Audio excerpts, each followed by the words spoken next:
श्रीमद्भगवत गीता चौथा अध्याय। हे अर्जुन, संसार में है योग सदा प्रधान।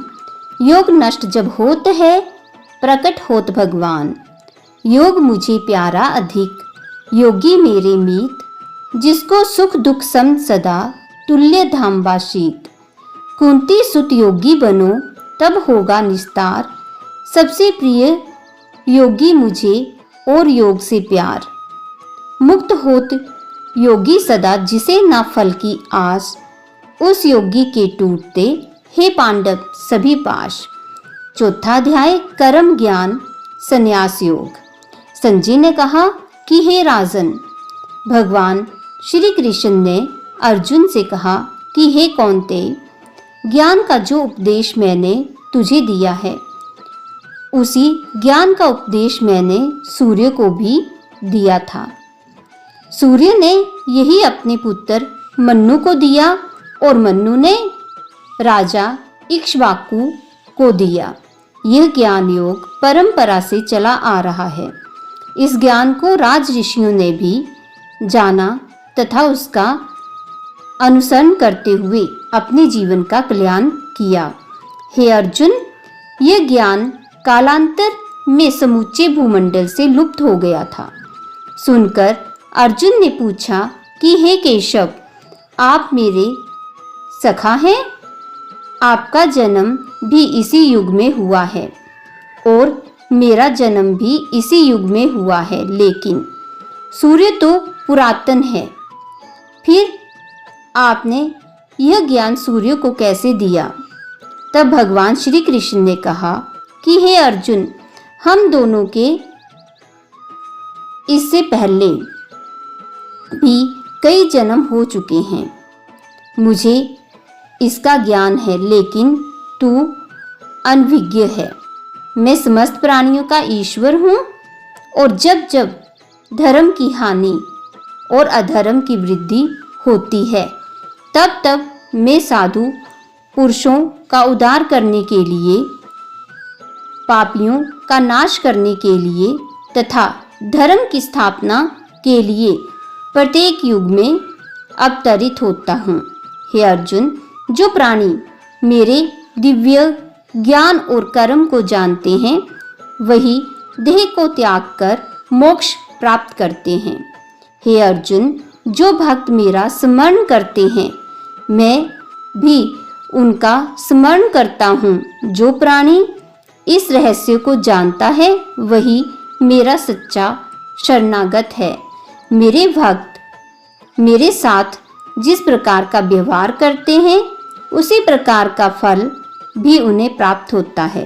हे अर्जुन, देवताओं में आस्था रखने वाले प्राणी धन धान्य एवं पुत्र आदि की कामना करते हुए उनकी पूजा अर्चना एवं आराधना करते हैं। देवतागण उनकी इन अभिलाषाओं को पूरा भी करते हैं। हे अर्जुन, सृष्टि में गुण कर्म के अनुसार प्राणियों की रचना करने वाला भी मैं ही हूँ। चारों वर्णों का रचयिता भी मैं ही हूँ। इनकी रचना के समय ही मैंने इनके कर्मों का निधान भी कर दिया है।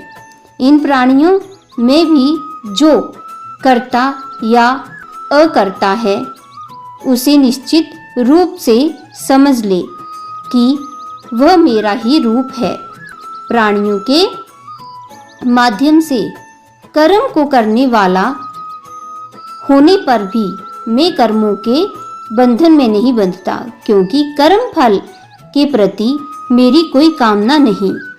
इसलिए जो प्राणी मुझे तत्व से जानता है, वह भी कर्मों के बंधन में नहीं बंधता। अतः हे अर्जुन, अपने पूर्वजों का अनुसरण करते हुए तू भी कर्म कर। भगवान श्री कृष्ण के मुखारविंद के बार बार कर्म करने की बात सुनकर अर्जुन ने पूछा कि हे देवकी नंदन, आप बार बार मुझे कर्म करने के लिए प्रेरित कर रहे हैं, लेकिन कर्म क्या है, ये तो बतलाइए। इस पर भगवान श्री कृष्ण बोले कि हे अर्जुन, कर्म, अकर्म और विकर्म क्या है, इनको तत्वतः अवश्य ही जानना चाहिए। ऐसे कर्म जो शास्त्रानुसार किए जाते हैं वह नित्य कर्मादि कहलाते हैं। जो प्राणी अज्ञानतावश दुष्कृत्य कर बैठता है उसे विकर्म कहते हैं। प्राणी आलस्य के वशीभूत होकर कर्म नहीं करता उसे अकर्म कहते हैं। जो प्राणी अहम की भावना तिरस्कृत करके कर्मों में कर्म के भाव को नहीं देखता, अज्ञानी के कर्मों पर भी ध्यान नहीं देता, वह पुरुष सत्कर्मी कहलाता है। ज्ञान की प्रचंड ज्वाला ने जिसके सब कर्मों को जला डाला है, ऐसा प्राणी विवेकी पंडित कहलाता है। हे अर्जुन, जिसने ज्ञान रूपी अमृत का पान कर लिया है वह स्वतः ही तृप्त हो जाता है। ऐसा प्राणी किसी भी कर्म के बंधन में नहीं बंधता।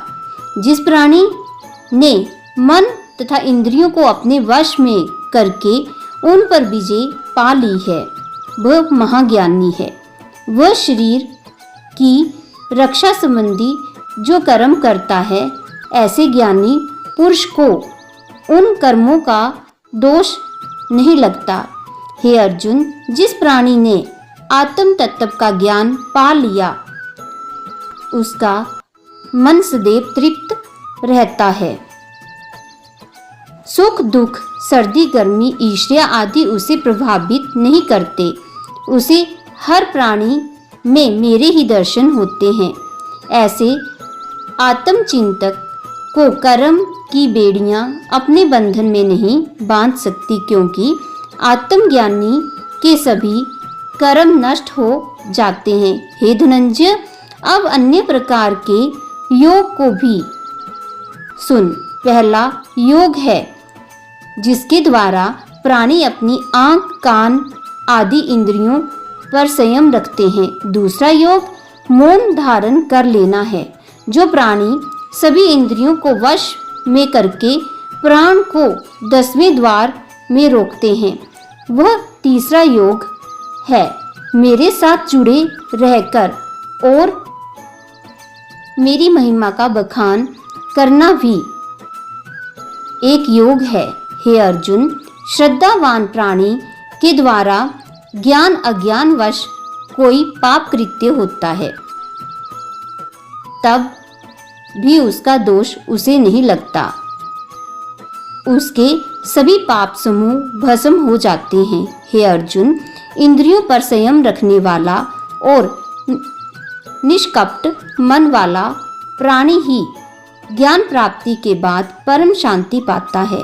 जिस प्राणी ने अपना सर्वस्व मुझे अर्पित कर दिया है और जिसके संयम मिट जाते हैं वह कर्म बंधन में नहीं पड़ता।